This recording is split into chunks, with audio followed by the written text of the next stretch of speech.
বিসমিল্লাহির রহমানির রহিম।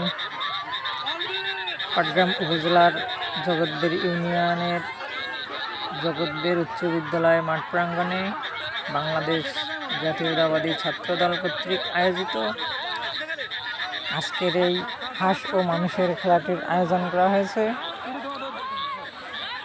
এই যে হাঁস আমাদের পাশাপাশি চলে আসছে এবং খুব সুন্দরভাবে খেলাটি চলতেছে। দেখা যাক আজকের এই হাঁস ও মানুষের খেলায় কে হাঁস ধরতে পারে।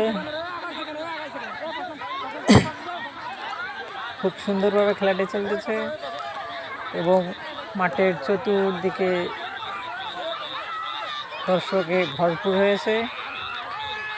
প্রত্যেক ব্যক্তির চোখে গামছা দিয়ে বেঁধে দেওয়া আছে, কেউ কিন্তু হাঁসকে সরাসরি দেখতে পারতেছে না। চোখ বাঁধা অবস্থায় যে খেলোয়াড় হাঁসটি ধরতে পারবে আজকের এই খেলায় তাকেই বিজয়ী ঘোষণা করা হবে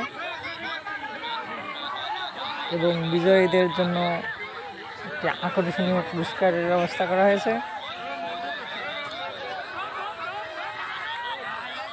অলরেডি 1 মিনিট পার হয়ে গেছে, তবুও এখনো কেউ হাঁস ধরতে পারে নাই। প্রত্যেক খেলোয়াড়ই আপ্রাণ চেষ্টা করতেছে হাঁসকে ধরার জন্য। দেখা যাক, অবশেষে মনে হচ্ছে একজন ধরেই ফেলছে। আজকের খেলার সমাপ্তি।